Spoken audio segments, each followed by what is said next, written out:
Hello. आवाज आ रही है क्या? जी जी, आ रही आ रही। शिवकुमार जी, आपको आवाज आ रही है मेरी? जी हाँ, आ रही आ रही। हाँ,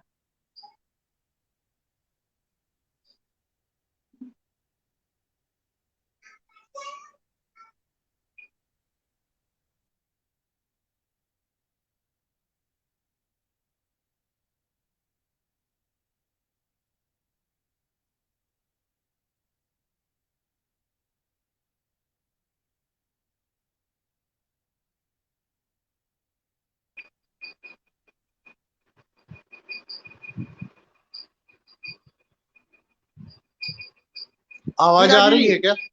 आ रही हाँ। आवाज आ रही आप। ठीक ठीक, अब सही है। नमस्कार, मैं हूँ राजीव और आप जैसा कि देख रहे हैं इस समय हमारे साथ में शिव कुमार द्विवेदी जी हैं पैनल में। और जो आज हम चर्चा करने जा रहे हैं वह बहुत ही महत्वपूर्ण विषय है। और अधीर रंजन चौधरी, जो कि जिनका नाम ही अधीर, वो कभी कभी ऐसे अधीर हो जाते हैं कि उन्होंने आज राष्ट्रपति को राष्ट्रपत्नी कह डाला। और ये पहली बार नहीं है कि जब उनकी जबान फिसली है। इसके पहले भी कई बार उनकी जबान फिसली, लेकिन ये फिसलती क्यों है? आखिर में ऐसे क्या कारण है कि जहां जैसे ही कोई बात आती है तो ये कांग्रेसी विचलित होने लगते हैं, और जिसमें सबसे ज्यादा अधीर रंजन चौधरी अधीर हो जाते हैं। आज शिव कुमार द्विवेदी जी, आपका बहुत बहुत स्वागत है आपकी खबर में। और ये बताइए कि अधीर रंजन चौधरी ये बार बार क्यों अधीर हो जाते हैं? क्या कारण है, क्यों ऐसा होता है उनके साथ? देखिए राजू जी, एक चीज ये कहना चाहूंगा कि आखिर ये मामले की शुरुआत हुई कहाँ से। तो हम सभी जानते हैं कि इस देश के अंदर नेशनल हेराल्ड का एक बहुत बड़ा मामला है और एजीएल का एक मामला है नेशनल हेराल्ड का, जिसमें लगभग 5,000 करोड़ रुपए की संपत्ति, जिसको कि ईडी ने जब्त किया, उसमें से कई संपत्तियों को सुप्रीम कोर्ट के कहने पर 2012 में कार्रवाई शुरू हुई। कुल मिला के खुन्नस उसी बात की है। बड़ी अजीब बात है कि जिस दिन से ईडी ने राहुल गांधी को पिछले साल भी बुलाने का प्रयास किया था, कोरोना काल की वजह से वो नहीं आ पाए थे और भी कई कारण थे। और राहुल गांधी और सोनिया गांधी को अगर ईडी बुलाती है तो बड़ी दिक्कत है। मैं पूछना चाहता हूं कांग्रेस पार्टी के लोगों से कि चिदम्बरम को जब बुलाया गया तो आपको दिक्कत नहीं हुई, चिदम्बरम जी के पुत्र को बुलाया गया कीर्ति को तो भी आपको दिक्कत नहीं हुई, डी के शिव कुमार को बुलाया गया तो भी पूरे प्रदेश के जिन जिन प्रदेशों में आपकी सरकारें हैं वहां के मुख्यमंत्री धरना प्रदर्शन करने नहीं आए राजीव जी, समझिए आप। लेकिन राहुल गांधी, सही बात। सोनिया गांधी को अगर आप पकड़ते हैं और ईडी उसकी जांच करती है तो आप उनके लिए धरना करते हैं। और सबसे बड़ी चीज, ये बौखलाहट उस समय और ज्यादा हुई जब कल सुप्रीम कोर्ट ने एक बहुत बड़ा डिसीजन दिया। ईडी को लेकर के एक भ्रम था, जब भी आप टीवी डिबेट पे देखते होंगे कि कई कांग्रेस हम्म। के हमारे मित्र आते थे जो प्रवक्ता थे और वो पूछते थे भाई एफआईआर की कॉपी बताओ, एफआईआर की कॉपी बताओ। हम्म। तो यहाँ मैं कुछ चीजें स्पष्ट कर देना चाहता हूँ कि 2002 में मनी लॉन्ड्रिंग एक्ट में लाया गया था और ये मनी लॉन्ड्रिंग एक्ट जो था वो अटल बिहारी वाजपेयी जी लाए थे। इसमें बहुत से लोग हैं जो भारतीय जनता पार्टी के लोग भी इस मनी लॉन्ड्रिंग एक्ट में फंसे हैं, गए हैं, उन पर कार्रवाई हुई है, कार्रवाई की गई है। मैं कहना चाहूंगा इस मनी लॉन्ड्रिंग एक्ट में 2002 में इन्होंने चार चीजों पर, आपको जान के आश्चर्य होगा राजू जी, 240 नेता और 200 संगठन ने मिल करके याचिका दाखिल की थी। इस याचिका पे कल सुनवाई हुई और इसका फाइनल डिसीजन कल दिया गया, जिसमें जस्टिस एम ए खानविलकर थे, जस्टिस दिनेश माहेश्वरी थे, justice C T Ravi Kumar ने, इन तीनों ने संयुक्त रूप से एक डिसीजन दिया। और ये क्यों किया गया था, इसको इसके आगे अगुवा कौन थे यही बताना जरूरी है। उसमें कीर्ति चिदम्बरम जी थे जो कि कांग्रेस पार्टी के सांसद हैं, इसके अलावा महबूबा मुफ्ती जी थी। और इसमें वही लोग हैं जो कुल मिलाकर के सबसे अधिक घोटाले में फंसे हुए हैं, जिन पर ईडी जांच कर रही है। इनको दो तीन चीजों पर आपत्ति थी कि ईडी गिरफ्तारी हमारी क्यों कर रही है, ईडी हमारी कुर्की क्यों कर रही है, ईडी हमारे घर में जब चाहे तब तलाशी क्यों कर रही है, और ईडी जब्ती क्यों कर रही है। मैं एक एक विषय पे धीरे धीरे बोलूंगा, फिर हम आज अधीर रंजन चौधरी तक आएंगे। बिना इस पृष्ठभूमि को जाने आप अधीर रंजन चौधरी तक आने में असफल रहेंगे या उस बात को समझने में असफल रहेंगे। 2002 के मनी लॉन्ड्रिंग एक्ट ये कहता है, ये मैं नहीं कह रहा हूं, ये सुप्रीम कोर्ट कह रहा है। 2002 के मनी लॉन्ड्रिंग एक्ट में जो बहुत बड़े प्रावधान बनाए गए, कड़े प्रावधान बनाए गए, उसमें सुप्रीम कोर्ट कहता है कि धारा 5 के अंतर्गत आपके यहां जाकर के कुर्की का अधिकार सरकार को प्राप्त है, मनी लॉन्ड्रिंग यानी उसके अधिकारी को प्राप्त है, ईडी के। दूसरा, सर सीधे सीधे तीनों जस्टिस ये कहते हैं कि साहब ईडी में जो है वो अधिकारी है, ना कि पुलिस अधिकारी है। वहां पर कोई भी एफआईआर लॉन्च नहीं होती है, वहां पर सीधे सीधे इन्फोर्समेंट केस इंफॉर्मेशन रिपोर्ट, जिसको आई पी सी को बोलते हैं, इसको इंफॉर्मेशन केस यानी ICIR बोलते हैं इसको। और वो कहता है, सुप्रीम कोर्ट कहता है कि ICIR को ये कोई भी देने के लिए बाध्य नहीं है। जैसे इन्होंने एक आरोप और लगाया कि भाई आपने मेरे खिलाफ जो मनी लॉन्ड्रिंग का एक्ट लिखा उसके अनुसार आपको मुझे दिखाना चाहिए कि आपने क्या क्या आरोप लगाए और क्यों बताए। तो सुप्रीम कोर्ट कहता है कि बताने की आवश्यकता नहीं है, क्योंकि मनी लॉन्ड्रिंग एक्ट में सीधे लिखा हुआ है कि आप पे कार्रवाई करेंगे और कार्रवाई करने के बाद वो दिखाने के लिए बाध्य नहीं है। दूसरी बात, वो कहते हैं कुर्की नहीं कर सकते, वो कहते हैं धारा 5 के अंतर्गत कुर्की कर सकते हैं। फिर वो कहते हैं हमारी गिरफ्तारी में जो गैर जमानती आपने उसमें प्रावधान दिए हैं वो गलत है। उन्होंने कहा नहीं वो भी गलत नहीं है, धारा 48 के तहत वो भी चालू रहेगी। अब कहने का मतलब ये है कि सुप्रीम कोर्ट में गए थे, इन्हें लगा था कि अभी तक तो हम अपने मुख्यमंत्रियों के माध्यम से विरोध प्रदर्शन कर रहे हैं, पूरे देश को आग में झोंक रहे हैं, कांग्रेस पार्टी कार्यकर्ता कहीं पर थाने को जला रहे हैं, कहीं पर गाड़ियों को जला रहे हैं, कई लोगों का रास्ता अवरुद्ध कर रहे हैं, सिर्फ किसके लिए? एक परिवार के लिए, कि और उसका नाम सत्याग्रह दे रहे हैं। इस मामले को देखते हुए इन्हें लगा था कि सुप्रीम कोर्ट से एक बहुत बड़ी विक्ट्री हमें मिलने वाली है और मनी लॉन्ड्रिंग एक्ट में हमें राहत मिलेगी, क्योंकि इसमें वो सारे लोग थे, जैसे कि मुफ्ती मोहम्मद सईद की बात आप करेंगे, उनकी बेटी की महबूबा मुफ्ती की, तो वो भी रोशनी एक्ट के अंतर्गत ईडी की जांच उन पर चल रही, उनकी संपत्तियां जब्त की गई है। और भी कई ऐसे लोग हैं, कीर्ति चिदम्बरम ऑलरेडी सब्जियां गमले में उगा करके वो करोड़ों रुपए कमाते थे। सोचना पड़ेगा, यहाँ किसान नहीं कमा पा रहा है, 50-50 बीघे में खेती करके कह रहा है मैं लॉस में जा रहा हूँ, और चिदम्बरम साहब के बेटे जो है वो गमले में सब्जियां बेच करके करोड़ों रुपए कमा रहे हो, ऑस्ट्रेलिया तक सप्लाई कर रहे हैं। और उसके बाद देखिए आप, इस प्रकरण के बाद वैसे ये कल जब से टेक्निक डिसीजन, इस टेक्निक को पूरे देश को बताया जाना चाहिए था कि गमले में उगाकर किस तरीके से सब्जियां बेच के करोड़ों कमाए जा सकते हैं। तो किसानों की आय जो दोगुनी करने की बात चल रही है तो कई गुने हो जाती, फिर इससे देश समृद्ध होता। ये चीज कांग्रेस के लोगों को अपने वर्कर्स के थ्रू, जितना भी उनके स्टेट में जो बची कुची सरकार है उसके थ्रू जो है लोगों को ट्रेन किया जाना चाहिए था। बिल्कुल राजू जी, मैं यहाँ सिर्फ इतना कहना चाहूंगा, इतना बताने के पीछे आपके दर्शकों को सिर्फ इतना ही है कि कल उन्हें एक बड़ी आशा थी, ऐसे लोगों को आशा थी जो इस देश में, और मैं एक चीज, बहुत बड़ी टिप्पणी सुप्रीम कोर्ट ने की। सुप्रीम कोर्ट ने साहब ये कहा कि दुनिया भर में ये माना जाता है, सुप्रीम कोर्ट कह रहा है कि दुनिया भर में ये माना जाता है कि मनी लॉन्ड्रिंग का जो एक शुद्ध यानी एक पवित्र वित्तीय प्रणाली के लिए बहुत बड़ा खतरा है, ऐसा सुप्रीम कोर्ट कहता है। और जो आज आप देख रहे हैं, चाहे वो GST की बात हो, चाहे वो तरह तरह से हमले हो रहे हो, सीधी बात यह है कि आज ईडी अपना काम बहुत तेजी से कर रहा है। और आज उनपे, और सीधी बात उसमें एक और बात है कि वो आत्म पोषक धारा एक उसमें है, यानी आत्मदोष पोषक धारा एक है, जिसमें वो कहते हैं कि ईडी में ये भी एक अमेंडमेंट है। और मजे की बात, बहुत सारे अमेंडमेंट जो है वो 2007 में कांग्रेस नहीं किए हैं, मतलब भाजपा ने नहीं, कांग्रेस नहीं, 2002 मनी लॉन्ड्रिंग एक्ट में अमेंडमेंट किए हैं। और वो अमेंडमेंट बड़े तगड़े हैं, गैर जमानती वारंट उसमें है, साथ में जब्ती का अधिकार उसको है, तलाशी का अधिकार उसको है, कुर्की का अधिकार उसको है। और एक बड़ी बात जो मैं कहना चाहता हूं कि उसमें सीधे वो ये कहता है कि उसको CRPC की धारा से आप नहीं मिला सकते हैं, उसका पूरा मॉड्यूल ही अलग है ईडी का। तो एक तो ये जो बार बार शब्द आता है FIR दिखाओ, FIR दिखाओ, तो वो एक झूठा प्रोपोगंडा जो कांग्रेस की तरफ से था वो समाप्त, पहली चीज। दूसरी चीज, सुप्रीम कोर्ट ने सीधे सीधे इनको बता दिया कि साहब आपके लिए रास्ता न्यायालय में भी आप रिलीफ नहीं पा सकते हैं। न्यायालय ने सीधे बोल दिया कि साहब आपको नहीं देंगे। अब जब न्यायालय में रिलीफ, और दूसरा चीज सुप्रीम कोर्ट ये कह रहा है कि जो आत्म पोषक कानून को आप बदलने की बात कर रहे हो वो मेरा विषय नहीं, वो आप संसद में जाइए, वहां पर बात करिए। और दूसरा, उसमें मनी लॉन्ड्रिंग एक्ट ये कहता है राजू जी कि अगर मान लीजिए पूछा गया, जैसे अभी अर्पिता मुखर्जी के यहाँ पकड़ा गया पैसा, तो मनी लॉन्ड्रिंग एक्ट ये कहता है कि इसमें अभियोजन पक्ष जो है, यानी जो दोषी है, उसको यह सिद्ध करना है मेरा पैसा नहीं, सरकार मतलब उस एजेंसी को सिद्ध नहीं करना है कि इनका पैसा है कि नहीं है।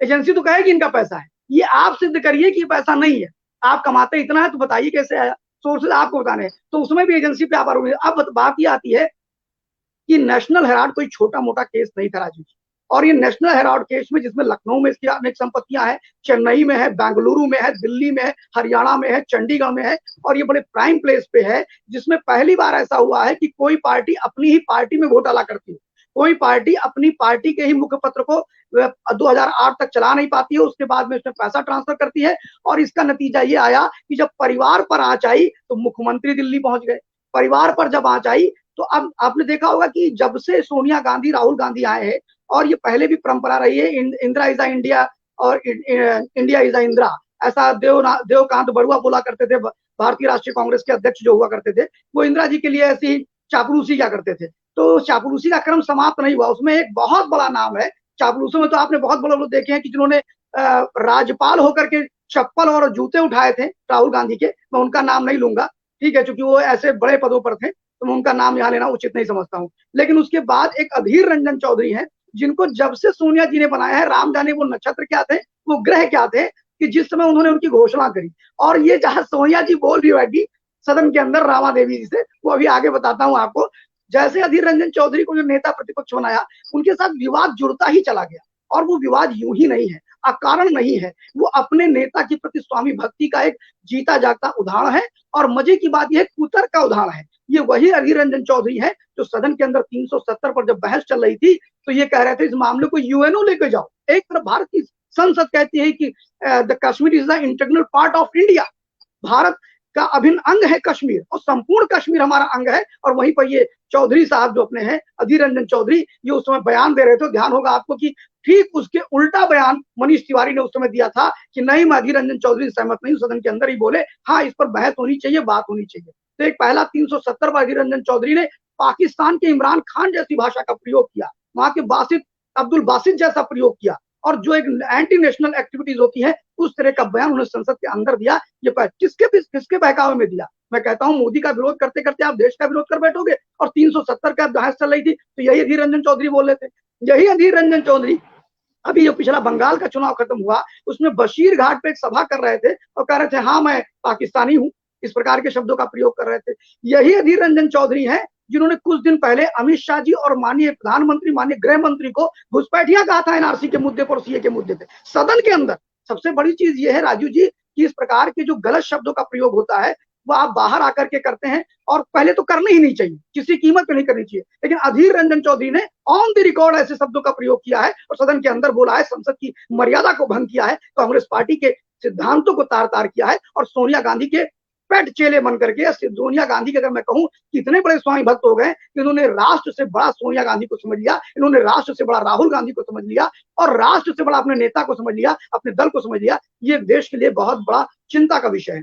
दूसरी चीज, इन्होंने यही नहीं, पिछले बार जब ये बजट सत्र चल रहा था तो इन्होंने श्रीमती निर्मला सीतारमण जो कि हमारी वित्त मंत्री है, उन पर भी एक अभद्र टिप्पणी किया और कहा कि आपको निर्मला कहा जाए तो क्या कहना उचित होगा, ये शब्द का प्रयोग किया। उस पर भी हंगामा हुआ, बहुत दिक्कत है। और अब तो इन्होंने पूरी मर्यादाओं को तार तार कर दिया राजू जी। मर्यादा इस प्रकार तार तार किया कि अपने भ्रष्ट नेताओं को बचाने के लिए, मैं कह रहा हूं सोनिया गांधी, राहुल गांधी को तो कोर्ट से जमानत है, भारतीय जनता पार्टी का उसमें रंच मात्र कोई रोल नहीं है। 2012 में सुब्रमण्यम स्वामी ने उस पर याचिका दी थी, तब सुब्रमण्यम स्वामी भारतीय जनता पार्टी के राष्ट्रसभा सदस्य भी नहीं हुआ करते थे, भारतीय जनता पार्टी की सरकार भी पूरे देश में नहीं हुआ करती थी। और 12 में जब कोर्ट का ट्रायल हुआ तो कोर्ट के ट्रायल ने इनसे, सुप्रीम कोर्ट ने भी इनको रिलीफ नहीं दिया, फिर हाई कोर्ट ने इनको रिलीफ नहीं दिया। सीबीआई के आरोप पत्र के आधार पर इन पे जमानत कौन लेने आया? इनका एक पूर्व प्रधानमंत्री जमानत लेने आया, माननीय मनमोहन सिंह ने इनकी जमानत ली, समझिए आप, आनंद शर्मा जी ने इनकी जमानत ली, और ऐसे बड़े बड़े लोगों ने जमानत ली। तो जमानत में जो लोग घूम रहे हैं एक तरह से अपराधी हैं, उनको बचाने के लिए आप देश की राष्ट्रपति को इतने गलत शब्दों का प्रयोग करेंगे?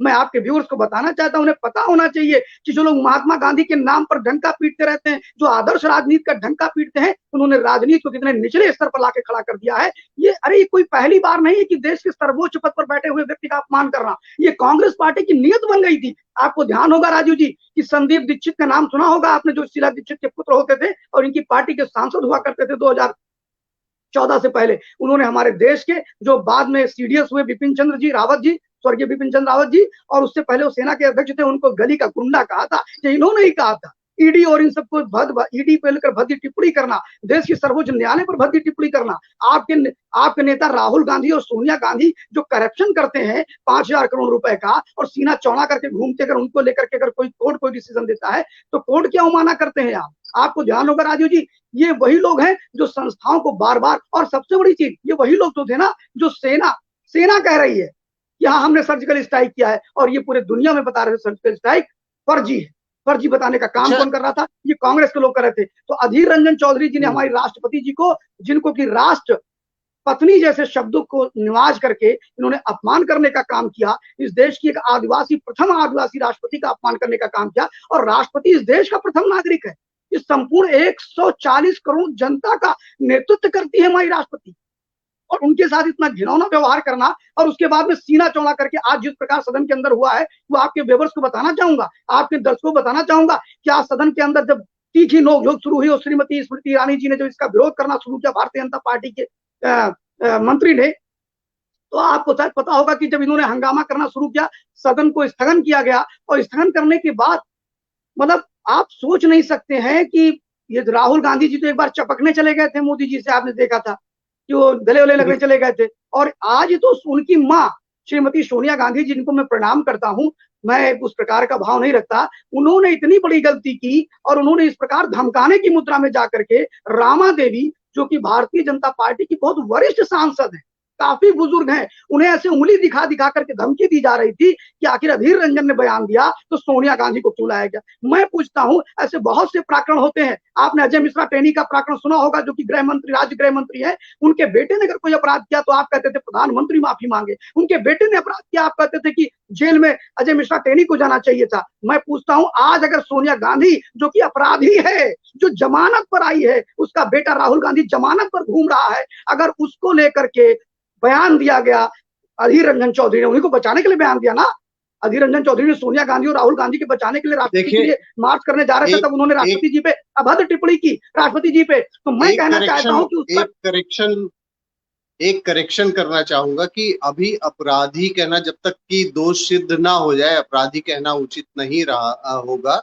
अभियुक्त कहा जा सकता है, आरोपी कहा जा सकता है, लेकिन अभी जो है, अभी उनको इस तरीके से अपराधी नहीं कहा जा सकता। हालांकि चार्जेस हैं, लेकिन अभी कोर्ट में मामले की सुनवाई चल रही, ईडी अभी कर रहा है, हालांकि वो लोग सुप्रीम कोर्ट गए, बेल पर हैं, सब कुछ है, लेकिन अभी अपराधी कहा जाना उचित नहीं रहेगा। एक सवाल और जोड़ना चाहूंगा, जिस तरीके से मीडिया में और भी खबरें आ रही हैं, जो क्रिटिसिज्म आ रहा है, उसमें यह भी आ रहा है कि क्या सारी जांचें ईडी विपक्षियों के विरुद्ध ही कर रहा है, या सरकार के भी लोग उसमें कहीं कुछ शामिल, उनके खिलाफ तो नहीं कार्रवाई हो? देखिए, सीधी बात यह है कि ऐसा नहीं है सारी जांचें विपक्षियों के खिलाफ हो रही है। ये भी कहा जाता है कि क्या सारे भ्रष्टाचार भाजपा के गैर दल के लोग ही कर रहे हैं, ये भी हो सकता है बात, ठीक है, ये तो कुतर्क है कि सारी जांचें उन्हीं के खिलाफ। अब ऐसे अभी तक आप देखिए, दोहरा मापदंड कांग्रेस का देखिए कि अपने नेता को बचाने के लिए राष्ट्रपति का भी अपमान कर देते हैं, और वहीं पर जब पार्थ चटर्जी ईडी के तहत कार्रवाई करता है तो कहते हैं इस्तीफा दो, ममता बनर्जी इस्तीफा दो। मतलब क्या दोहरा चरित्र है इन लोगों का, और कितना गलत रहेगा। और दूसरी बात, अभी आपने राजू जी, आपने मुझे टोका, ये ठीक बात है कि वो अपराधी अभी घोषित हुए नहीं है, वो जमानत पर है, लेकिन मैं एक चीज कहना चाहूंगा, मैं अपने शब्दों को वापस भी लेता हूं और क्षमा प्रार्थी भी हूं, क्योंकि आपने मुझे इंगित कराया है, मैंने जो कहा उसके लिए मैं क्षमा प्रार्थी हूं। लेकिन मैं पूछना चाहता हूं कि कांग्रेस के प्रवक्ता जब किसी भी कांग्रेस के प्रवक्ता के माध्यम से जब इस प्रकार की बातें की जाती हैं कि आज भी अमित शाह जी वो तड़ी पार कहते हैं, आज भी वो लोग, आज भी नरेंद्र मोदी को, जबकि उनको सुप्रीम कोर्ट और हाई कोर्ट की डबल बेंच ने, एसआईटी ने, एक नहीं दो एसआईटी ने उन्हें घोषित कर दिया कि साहब गुजरात के दंगे में उनका कोई रोल नहीं था, तब भी उनको दंगाई साबित करने पे आज भी जुटे रहते हैं। आप समझिए कि किस प्रकार का कोरा प्रोपोगंडा फैलाया जा रहा है। आज आप वैसी बहुत सी बातें हैं जो यहाँ पर नहीं हो सकती, बात लंबी हो जाएगी, और ये कोई गली और नुक्कड़ की कोई बहस नहीं हो रही कि इस इधर का मुद्दा उधर आ जाए, उधर का मुद्दा उधर आ जाए, इसलिए मैं उस विषय को नहीं रख रहा। इस प्रकार का एक वातावरण बनाया जा रहा है। मैं पूछ रहा हूँ, ईडी ने क्या पहली बार कोई कार्रवाई की क्या? 7 सालों में आप जितने 10 सालों तक आप राजनीति कर रहे थे, तब क्या ईडी कार्रवाई नहीं कर रही थी? लेकिन तब भी आप एक भी भारतीय जनता पार्टी के नेता पर ईडी कार्रवाई नहीं करते। क्यों नहीं कर सकी? क्योंकि ऐसा स्वभाव नहीं था। आपको एक छोटा सा उदाहरण दूंगा कि 2G स्पेक्ट्रम का मामला जब आया, राजू जी, वो भी अपने सुब्रमण्यम स्वामी जी की देन थी, 2G स्पेक्ट्रम भी। 2G स्पेक्ट्रम का मामला जब चला और चलते चलते चलने लगा, तो यही श्रीमती सोनिया गांधी की एक एनएसी चलती थी, नेशनल एडवाइजरी कमेटी, जो कि सरकार के पैरेलल चलती थी, सरकार की संवैधानिक संस्था भी नहीं थी, फिर भी सरकार उस पर पैसा खर्च करती थी, और सोनिया गांधी जी उसकी प्रेसिडेंट हुआ करती थी।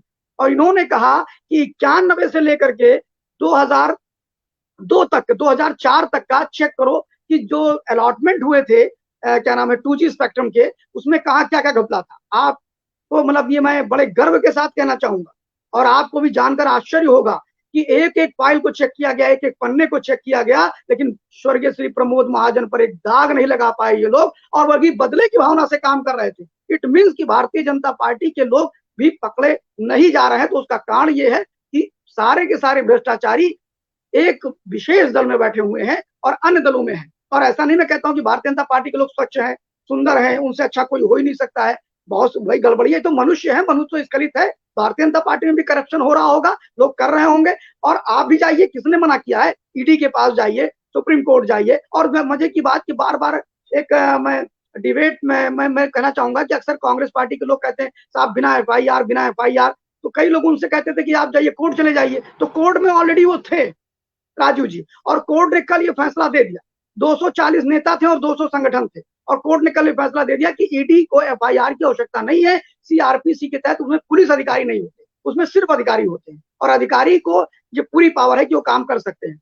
बाकी मैं एक चीज और ठीक है, कहना चाहूंगा, हाँ मैं सिर्फ एक चीज और कहना चाहूंगा कि भारतीय जी, राजनीति का जो विद्रूप रूप है, यानी जो कांग्रेस पार्टी अभी तक छुपा के रखे हुए थी, जिस प्रकार की उनके साथ के लोग भी ऐसे ही थे, वो सारी जो कुद्रुप रूप थे वो दिखाई पड़ रहे हैं धीरे धीरे, कि कैसा मापदंड है उनका, कैसी क्रियाकलाप है। मतलब मजे की बात सोचिए कि चिदम्बरम जी के बेटे को जब ईडी ने पूछ के बुलाया, तब किसी मुख्यमंत्री को आपने नहीं बुलाया, तब किसी कांग्रेस पार्टी की टीम को आपने एक एप्लीकेशन वो नहीं दिया, क्या नाम है, ऑर्डर की भाई सभी पूरे देश में आंदोलन करेंगे। क्यों? क्या कीर्ति चिदम्बरम की कोई औकात नहीं है कांग्रेस पार्टी में? क्या कीर्ति चिदम्बरम की कोई औकात नहीं कांग्रेस पार्टी में? डीके शिव कुमार जब पकड़ा गया तब कोई औकात नहीं कांग्रेस पार्टी में उसकी? और ये सारे लोग कुल मिलाकर के आज कांग्रेस पार्टी को बढ़ाने के लिए नहीं, कांग्रेस पार्टी एक परिवार को बचाने के लिए संघर्ष कर रही है, और मुझे लगता है उसी को बचाते बचाते संघर्ष करी, उसका कोई सरोकार ना तो लोगों से है, ना पार्टी को बढ़ाने से है, उसका पार्टी के प्रति अब कोई प्रतिष्ठा निष्ठा नहीं है। ये मेरा अपना कहना। ठीक। और आज जो चलिए, घटना ये घटी, आपने काफी स्मृति डिटेल ईरानी में, को, स्मृति ईरानी जी जब रामा देवी जी से वो बात कर रही थी, और जब बड़े बड़े जोर जोर आवाज में, तो भारतीय जनता पार्टी के भी कई सांसद आगे बढ़े, और उसमें सुप्रिया सुले जी भी थी और सब लोग थी, बीच बचाव करने के लिए पहुंचने लगी। तो उसमें श्रीमती स्मृति ईरानी जी ने सिर्फ इतना ही कहा, बीच में इंटरप्ट करना चाहा, तो मैडम सोनिया, वही अहंकार का भाव, जैसे लगता है कि सरकार वही चला रही है, जैसे लगता है कि उनकी बकौती है सारी चीजों की। वो कहती है डोंट टॉक टू मी। ये क्या है? ये संसदीय परंपरा है क्या? नेहरू और अटल जी ने भी एक परंपरा बनाई थी, अटल बिहारी वाजपेयी, प्रणब मुखर्जी ने भी एक परंपरा बनाई थी, इस देश में मनमोहन जी ने भी एक परंपरा बनाई है। लेकिन मैं पूछता हूं, ये माँ बेटे संसद को अपने घर, अपनी बकौती समझते हैं, ये माँ बेटे सदैव संसद का अपमान करना जानते हैं, इनके बेटे ने भी अपमान किया। चलिए, यही निर्वाचित यही तो प्रधानमंत्री सबसे बड़ी मनमोहन सिंह जी चीज है। एक ऑर्डिनेंस लेकर के आए थे, और उस ऑर्डिनेंस को फाड़ने का काम किसने किया था? राहुल गांधी जी ने किया था। तो मैं पूछता हूं कि आप सदन को बार बार लज्जित करेंगे। और अभी मजे की बात जो आपसे कहना चाहता था, कि सोनिया जी ये भी कह बैठी उसी आक्रोश में कि मैंने गलती कर दी अधीर रंजन को नेता सदन बनाकर। ये भी उन्होंने कहा, यानी उन्हें लगा कि नेता सदन जो अधीर रंजन है वो गलत है, समझिए आप। तो ये जो उनकी चलिए, वफादारी ठीक है है। वो उन्हें, आपने आपने काफी मुझे कभी सारी, कभी ये लगता है। बहुत जी, सारी बातों को डिटेल में आपने बताया, नहीं, और सारी चीजों को आपने जो ईडी के मामले में सुप्रीम कोर्ट ने जो भी सारी चीजों को डिटेल में कहा है, वो भी आपने सारी चीजों को बताया। जहां तक रही बात, आपने जो बार बार इस सब को कहा है कि कांग्रेस अभी भी अहंकार में है, तो शायद यही कारण है कि कांग्रेस आज कुछ ही स्टेट में सिमट कर रह गई है, और पूरी की पूरी कांग्रेस पार्टी को खड़ा करने से ज्यादा एक परिवार को बचाने के लिए पूरे देश में संघर्ष कर रही है। यही अगर जनता के मुद्दों को लेकर, अगर सरकार के खिलाफ, सरकार की नीतियों के विरुद्ध अगर कांग्रेस पार्टी उतरती, तो हो सकता है उनकी पार्टी रिवाइव कर जाती। लेकिन जो वर्तमान परिस्थितियां चल रही हैं, उससे तो साफ साफ यही दिखता है कि एक परिवार को बचाने के लिए पूरी पार्टी संघर्ष कर रही है। जहां तक रही बात अधीर रंजन चौधरी की, तो अधीर रंजन चौधरी की जबान फिसलती नहीं है। एक सोची समझी रणनीति के तहत वह इस तरीके के काम करते रहते हैं, जिससे वह कितने स्वामी भक्त हैं, ये बार बार दिखता रहे। आपकी खबर के साथ में जुड़ने के लिए, और बहुत ही डिटेल में आपके द्वारा आपकी खबर के दर्शकों को बताने के लिए, आपको बहुत बहुत धन्यवाद। धन्यवाद।